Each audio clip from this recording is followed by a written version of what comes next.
Hey friends, welcome to Gardening with Creekside and this week's nursery tour. We have got beautiful things now that we are officially in spring. This will be the first official spring nursery tour. Of course, we use this time to show you in real time what is here at Creekside Nursery in Dallas, North Carolina. We are a Zone 8A, just west of Charlotte. For those of you maybe who are not familiar with where Dallas is, I can't believe you wouldn't know where Dallas, North Carolina is. We have a lot of fun things going on. So this weekend coming is Easter weekend. We are operating our normal hours. We get a ton of questions. Are you going to be open Easter weekend? Yes, we are. Wednesday through Saturday from 9 to 3. So if you are in the area, if you live local, if you live somewhat local, if you are traveling, we just had a couple that is traveling from South Georgia. They're going to a wedding in Asheville, North Carolina. We would love for you to stop by and see us. So Easter weekend, this weekend, Wednesday through Saturday, 9 to 3, normal hours. Fun thing, on Saturday, we're gonna have 2 food trucks. Yes, that is right. First thing in the morning, we're gonna have a coffee shop. So we're gonna have loads of delicious, yummy coffee here first thing in the morning. So we would love to have you. And then for lunch, we're gonna have a delicious barbecue. So come shop, bring your list, bring your appetite, and we're gonna have a great time together. When you come into the nursery, just a little favor, if you will please do this for me. We do live at the end of a gravel road, and this is a residential area. If you will please, just keep your speed down a little bit, please. If you can keep it like 15 miles an hour or lower, our neighbors would greatly appreciate it. Your car's gonna appreciate it because it's not gonna get dusty and dirty. Just slow down. There's only one way into the nursery. We got plenty of plants for everybody. Take your time. You're not in a rush. We're not gonna sell out. Keep the speed low, please. It will make everybody very happy because we want to keep happy neighbors here at Creekside Nursery.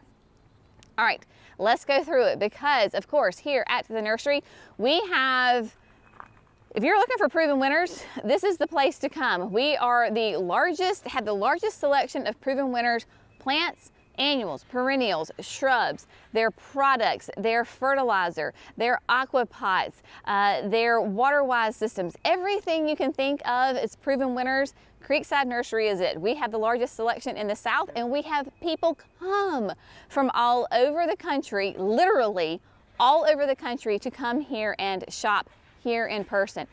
We would love to have you. If you're looking for proven winners, this is the place to come for sure. All right, now speaking of proven winners, it is go time basically. Now I know our last frost date typically is in that early mid-April, and I want you to pay attention to that weather, right? So we're going to cautiously buy. If it's a perennial, if it is a shrub, if it is a tree, you are good to go. Your annuals, it will depend on what they are. Some are more cold tolerant than others. For example, I have a hanging basket here. This is the superbeas Dreamicle, one of my favorite superbeas. Dreamicle is a lovely orange. These are very cold tolerant. Your superbeas and your supertunias, which give you gorgeous loads of color, are cold tolerant. You can easily leave them out in the low 30s. You don't have to worry about it. If you want to throw a sheet over them, you certainly can do that. It will not hurt them. It keeps them nice and tight and compact. So if you are a grower or know anything about growing plants and how some nurseries grow plants, we do not use growth regulators on our plants. We don't use a chemical on our plants. Jerry grows these plants based off of temperature, water, and fertilizer. Nice and tight and compact. So when you grow your superbeas and your supertunias on the cooler side, they stay nice and compact and they don't get leggy, is what we call them. So you can absolutely go ahead and come and get your hanging baskets. You can come get your superbeas and your petunias and grab them. In the different videos that we have been doing, gardening videos, you will have noticed probably that I have a redbud in the backyard, a forest pansy redbud that is at her absolute prime right now. This too is a redbud. So this is the Rising Sun redbud. We actually put this in the signature garden because it gives you beautiful spring color and then great interest throughout the rest of the summer and into fall. So we've got redbuds. We also have forsythias. I have Show Off Forsythia at the house. This might be Sugar Baby. It is. So you have Show Off, which is the big one, which is what I have. And then you have Show Off Sugar Baby, which is a more petite one. But notice that you have got blooms from the base all the way up. It was really evident to see how Proven Winners came up with the name for this Forsythia. In the south, if you're in the deep south, well, I'm not even considered deep south, but if you're in the warmer zones of the south, they do benefit from a break in the afternoon. So if you can give them an area where they don't get intense hot afternoon sun, then they do really well, especially like later on in the summer. Speaking of annuals, the greenhouse, of course, is full.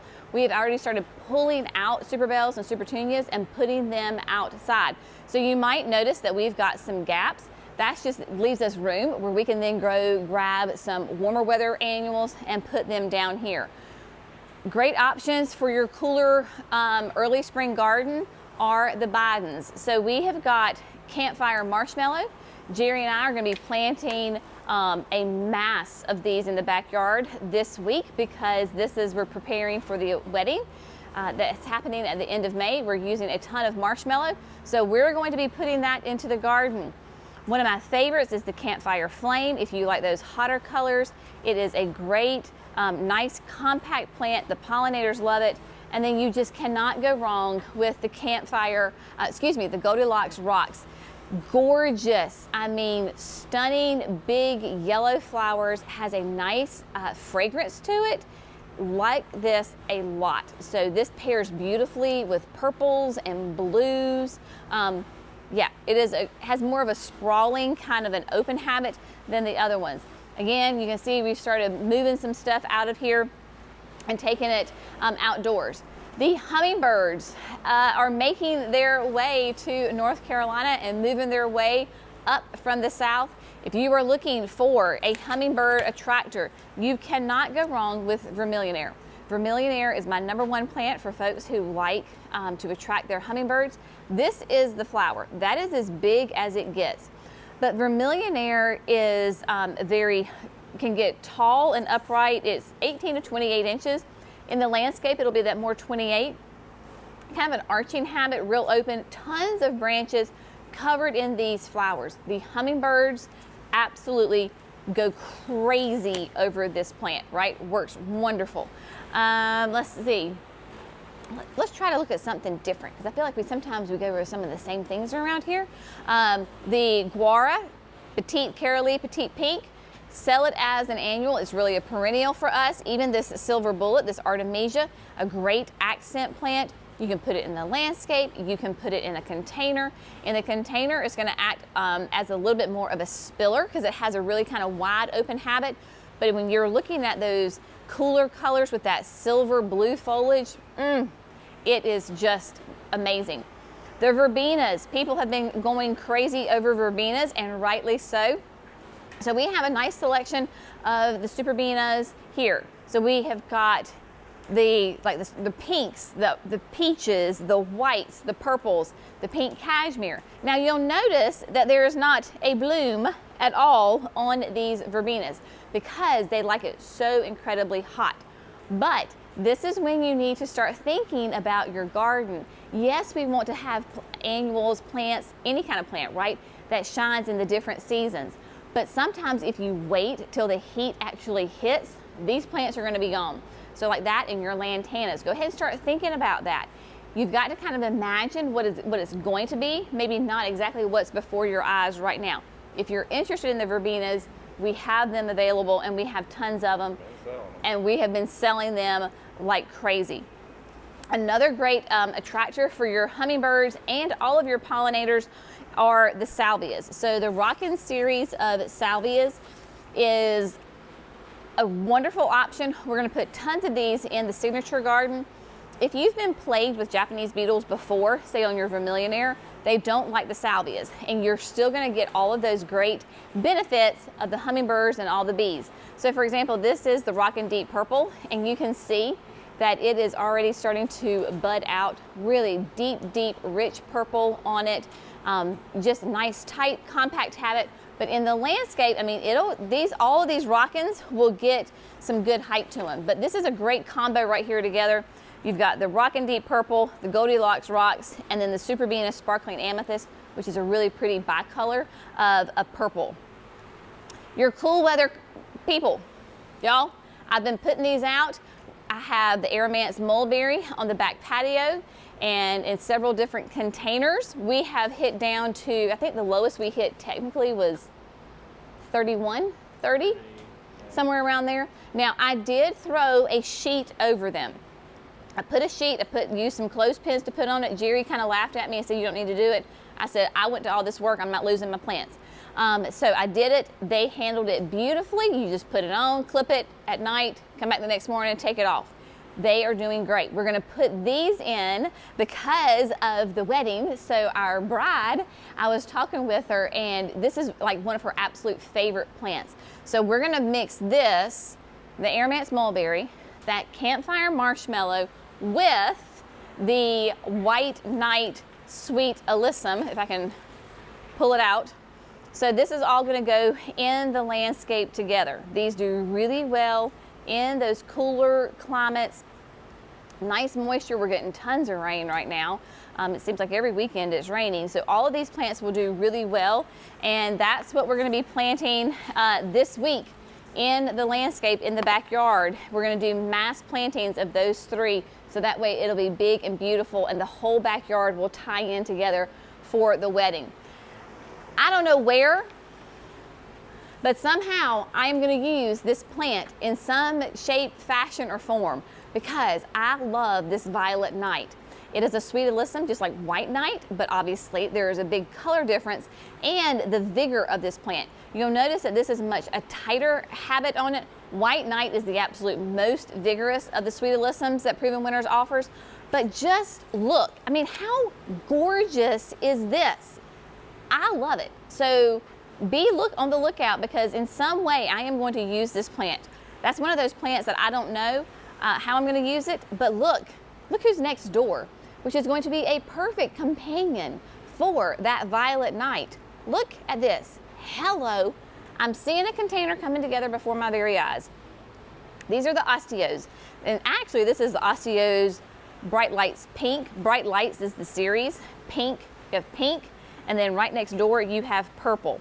A couple of years ago, I did a container of just the pink and the purple, and it was one of my absolute favorites. That's the only thing I put in the container were those two plants, and I mixed them together, and it was stunning. So I'm thinking somehow we're gonna incorporate some Violet Night in there as well.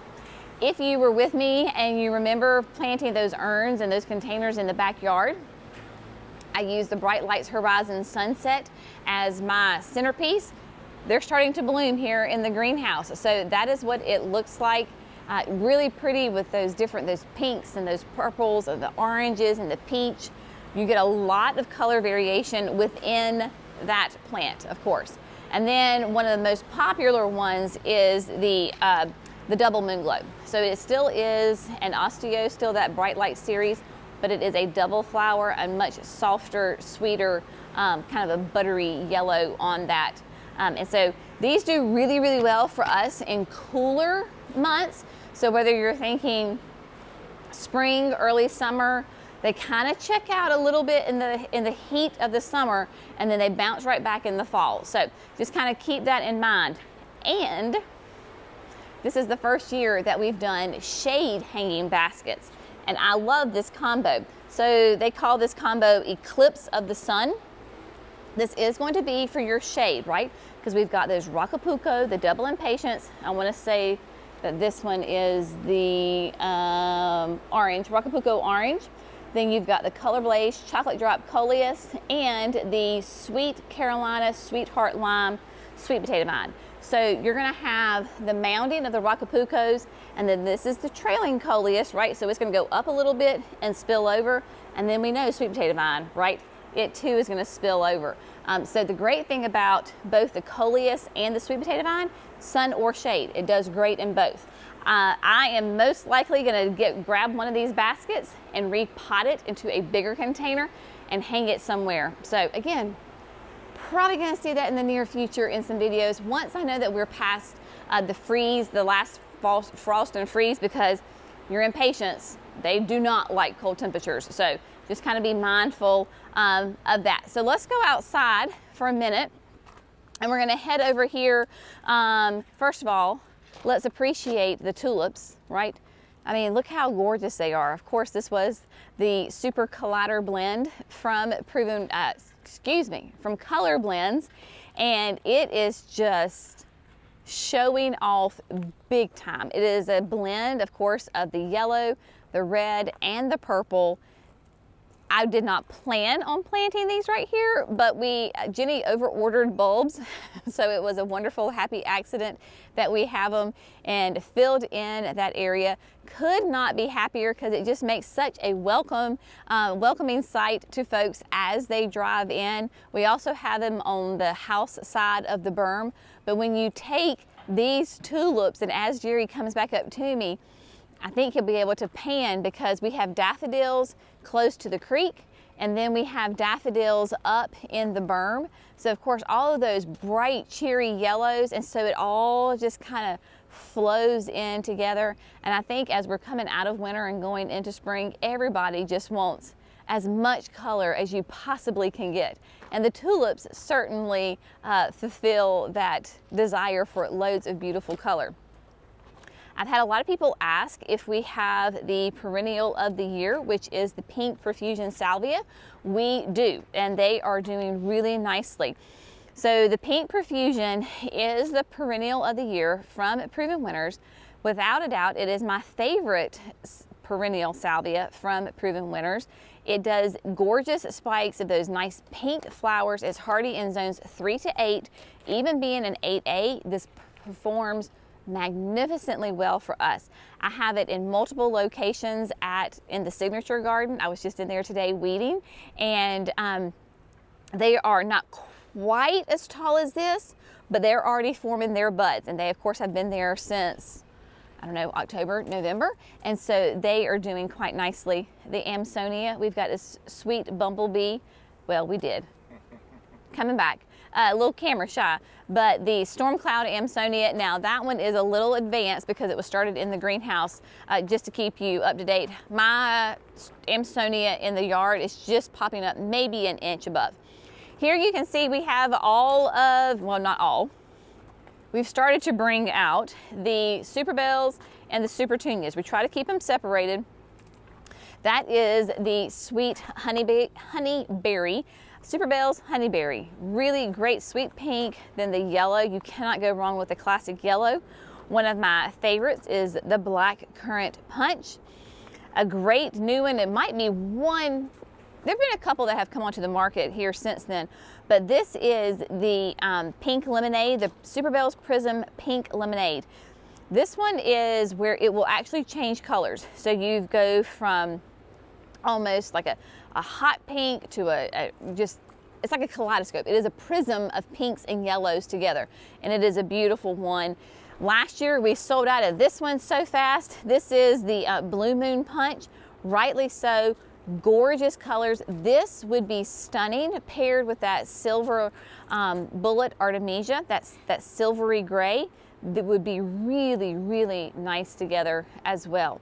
And then we have a break, and then we come down into the petunias. Now you'll notice that some petunias are not blooming yet, and some are. We've got honey that is blooming, and we've got some Picasso and some saffron finch, Bermuda beech. But for example, my black cherry is not blooming at all. They just start blooming at different times, just like any other plant will bloom at various times, like their start dates. So we got early bloomers, mid bloomers, late bloomers. Same thing with petunias. Again, you're buying for what is to come, not necessarily what you see. But yeah, when I was rearranging and fixing some things, I was looking at this black cherry, and I was like, I have, again, never grown the black cherry, and I was like, where can I put this in a container? So I struggle with those same problems too when you go to a garden center. Monardas, switching over to perennials. If you're looking for plants that are low maintenance, low fuss. You've got monardas, you've got alliums. This is the lavender bubbles from our friends at Walter's Gardens. This is a great one to bring in, of course, your pollinators. It is deer and rabbit resistant because it's just simply onions and they don't like it very much.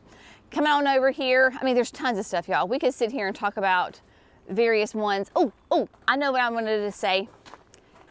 We've had a lot of people ask about the our chick charms, which are the, yes.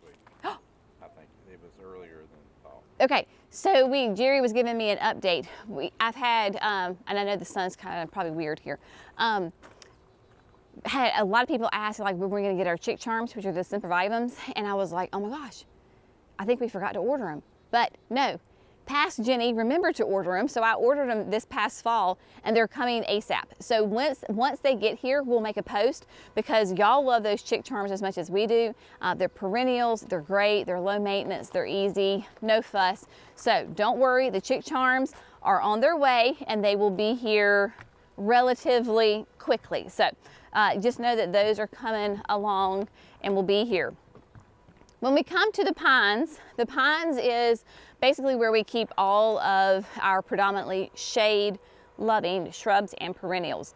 We have got some great perennials that are waking up and showing off really well.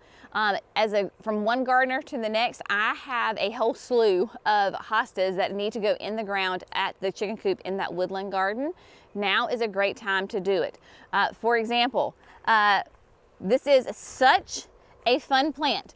This is called Solomon Seal, and Solomon Seal is predominantly known as a shade filtered sun plant. However, it can handle some late afternoon sun as long as it gets some water. Solomon Seal is a great naturalizer. It's not going to be invasive at all. They spread by rhizomes very close to the surface. Again, not an invasive one. It colonizes. And they all, for however reason, they all start to arch in the same direction. And underneath that arch, they'll do these little dainty, pure white bell flowers. It is the most gorgeous, delicate plant in, I would say, mid-spring.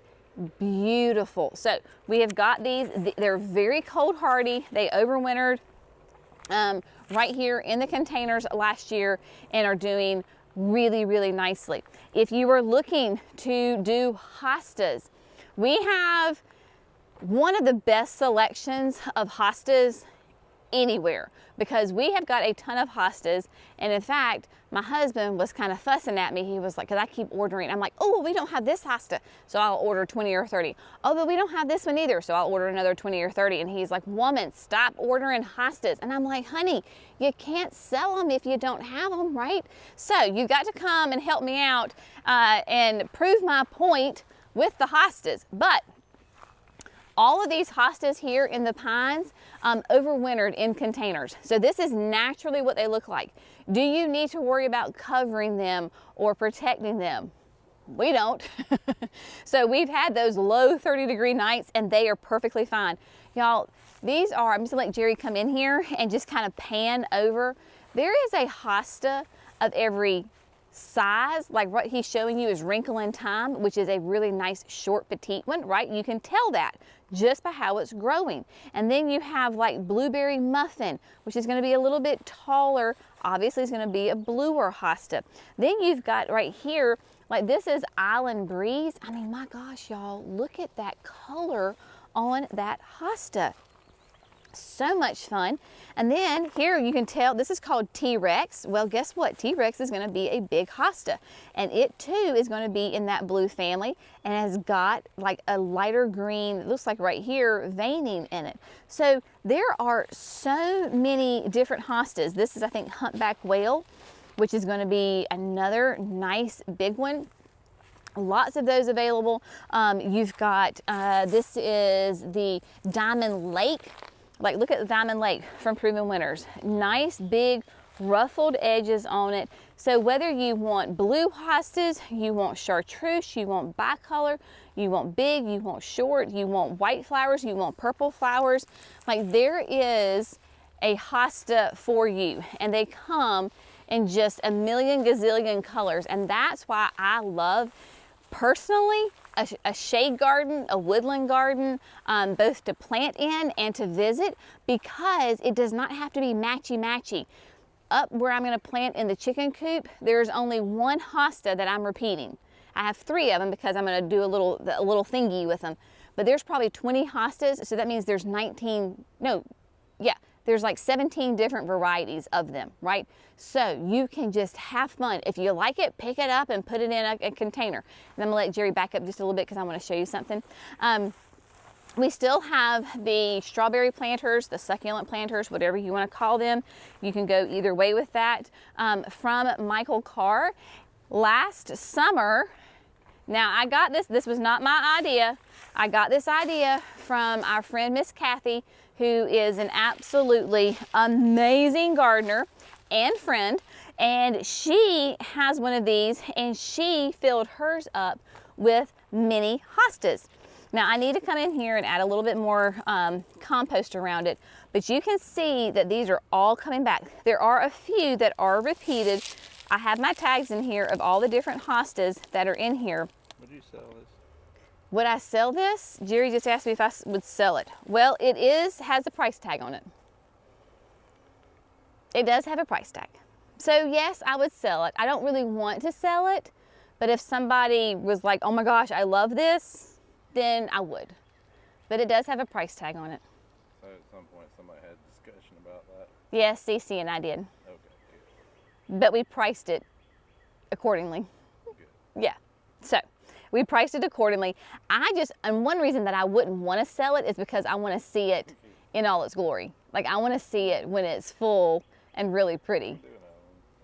I know, but Jerry says we can do another one, but it takes time for it to grow and develop. Like I want to really see it grow and develop. So maybe what I hear you saying is that maybe I should move this to the chicken coop so that it can't be for sale. This particular one, but maybe we do another one. Okay, maybe we do another one.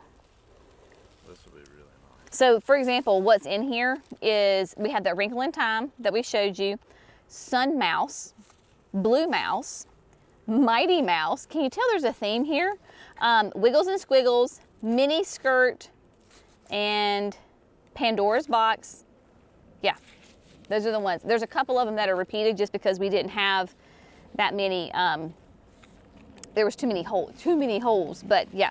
So the point is you can literally put just about anything in those containers. Let's see, where shall we go next? Well, let's talk about hostas while we're on the kick of hostas. I didn't know this was going to be a Hosta Extravaganza, but it is. Okay, what can you put your hostas in? Well, this is fun. So you can put it in the succulent container, or if you happen to have an old refrigerator that a friend gives you, just turn the refrigerator on its back, secure the door open, and there you go. Some people laugh and they're like, well, they thought it was a coffin. It's not a coffin, it was an old refrigerator. So this was the freezer, the eggs, everything. But in here we have drinking gourd. Yes. Yeah, this is drinking gourd. I had to think for a second.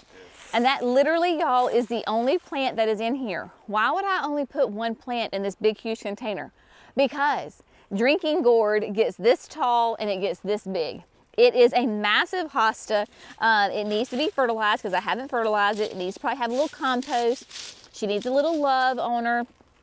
And there you go. And then right here, this was like the vegetable drawer. So my daddy fashioned this for me so it's bolted on so it doesn't come off. This is where we would put some fun like shade annuals, right? So hostas can go in a refrigerator. It can go in a succulent planter. If you get the Galloway urn, and I've got to be careful because there's Solomon's seal right there.